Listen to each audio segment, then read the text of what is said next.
গরমের দিনে ঠান্ডা ঠান্ডা যে কোনো পানীয় খেতে কিন্তু আমরা ভীষণই পছন্দ করি। নমস্কার, দ্য বেঙ্গল ডিলিশিয়াসের রান্নাঘরে আমি তনুজা আপনাদের সকলকে স্বাগত জানাচ্ছি।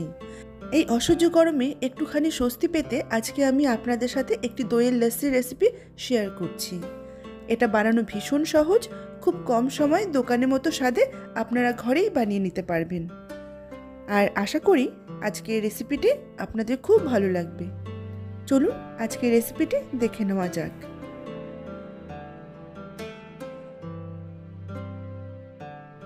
আমাদের আজকের এই দইয়ের লস্যিটা বানানোর জন্য প্রথমে নিয়ে নিচ্ছি এই রেসিপির প্রধান উপকরণ টক দই। লস্যি বানানোর জন্য মিক্সার গ্রাইন্ডারের বড় জারটি আমি নিয়েছি। 2 কাপ পরিমাণ টক দই আমি নিয়ে নিচ্ছি।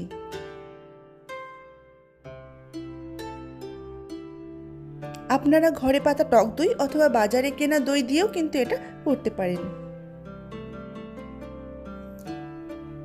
এবার দিয়ে দিচ্ছি হাফ চামচেরও কম বিট নুন, পরিমাণ মতো নর্মাল নুন, আর দিয়ে দিচ্ছি হাফ চামচ পরিমাণ চাট মশলা, হাফ চামচ পরিমাণ ভাজা জিরের গুঁড়ো, আর দিচ্ছি 4 টেবিল চামচ চিনি।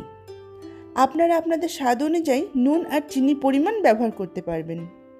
সবার শেষে দিয়ে দিচ্ছি আইস কিউব। এবার মিক্সার জারের ঢাকনা লাগিয়ে দিয়ে ভালো করে ব্লেন্ড করে নেব।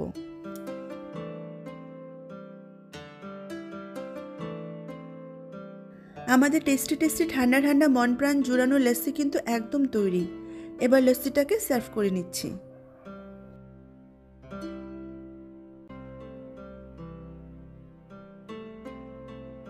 ওপর থেকে সামান্য করে ভাজা জিরের গুঁড়ো ছড়িয়ে দিচ্ছি।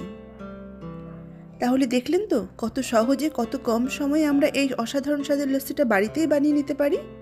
আপনাদের আজকের রেসিপিটি কেমন লেগেছে অবশ্যই জানাবেন। তো আজকের মতো এখানেই শেষ করছি। আবারও দেখা হবে নতুন কোনো রেসিপি নিয়ে। সকলে সুস্থ থাকবেন, ভালো থাকবেন। ধন্যবাদ।